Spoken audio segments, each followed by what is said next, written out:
Assalamualaikum warahmatullahi wabarakatuh. Perkenalkan, kami dari kelompok 1, peserta Latsar CPNS PPSDM Regional Bandung tahun 2021.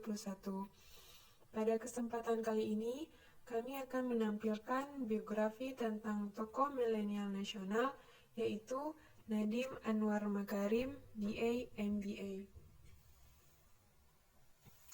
Sebelumnya, perkenalkan anggota kelompok kami. Yang pertama ada Ria Desta Anggraini, yang kedua Resmiati, yang ketiga Rafika Anissa.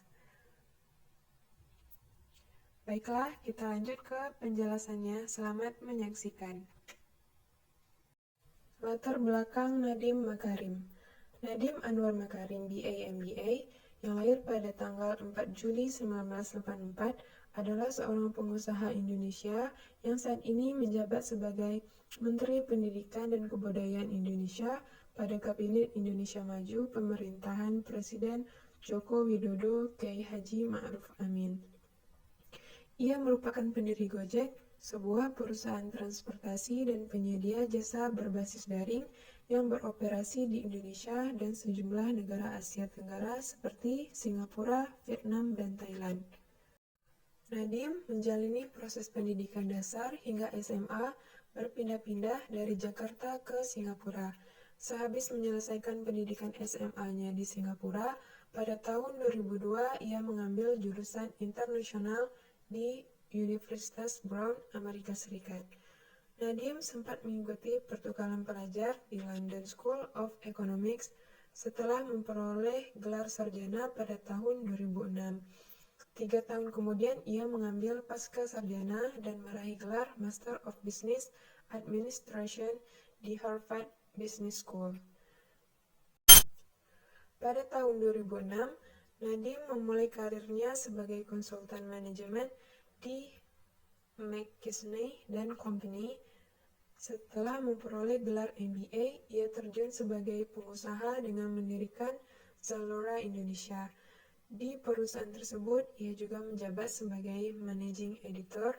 Setelah keluar dari Zalora, ia kemudian menjabat sebagai Chief Innovation Officer or CAO Kartuku, sebelum akhirnya fokus mengembangkan Gojek yang telah ia rintis sejak tahun 2011. Saat ini Gojek merupakan perusahaan rintisan terbesar di Indonesia.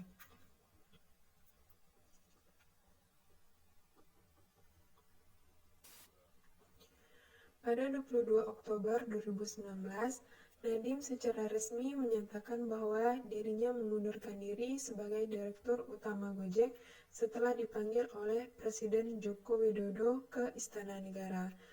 Pada 23 Oktober 2019, Presiden Joko Widodo mengumumkan kabinet menterinya dengan Nadiem sebagai Menteri Pendidikan dan Kebudayaan.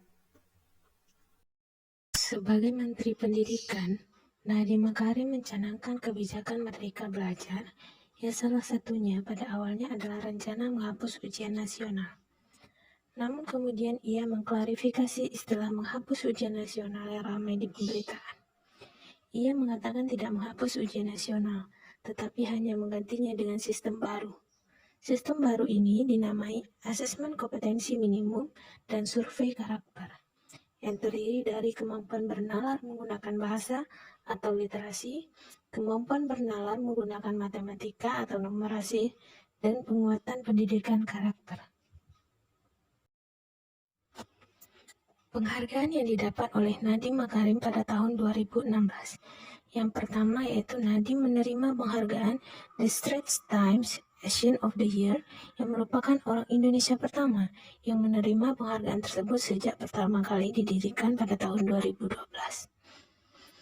Kemudian Nadiem masuk dalam daftar Bloomberg 50 2018, sepak terjang Nadiem yang kini mengembangkan Gojek ke Filipina, Singapura, Thailand, dan Vietnam membuat Bloomberg. Pada Mei 2019, Nadiem menjadi tokoh termuda se-Asia yang menerima penghargaan Nikkei Asia Prize ke-24 untuk inovasi ekonomi dan bisnis.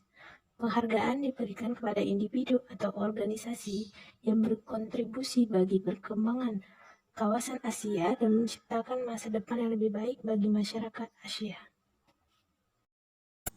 Aplikasi nilai nasionalisme yang ditunjukkan oleh Nadiem Makarim. Yang pertama, keadilan dalam setiap sisi kehidupan. Dengan kebijakan dana BOS yang disalurkan langsung kepada rekening sekolah, sekolah dapat menggunakan sampai 50% dana BOS untuk menggaji guru honorer dari sebelumnya hanya 15%. Yang kedua, kesejahteraan masyarakat, yaitu dengan perusahaannya secara tidak langsung mendorong pertumbuhan ekonomi masyarakat dengan membuka lapangan kerja baru serta dapat meningkatkan pendapatan para UMKM. Membantu menyediakan mata pencaharian bagi masyarakat Indonesia dengan mengubah pasar dan model bisnis tradisional. Yang ketiga, kebijakan dalam masa pandemi COVID-19. Kementerian menghimbau diadakannya pembelajaran jarak jauh dari rumah. Terlebih lagi daerah yang bersangkutan tinggi kasus positif corona. Pemerintah membantu dengan mengguyur siswa dan guru dengan kuota internet gratis agar bisa terlaksananya pembelajaran jarak jauh dari rumah selama masa wabah.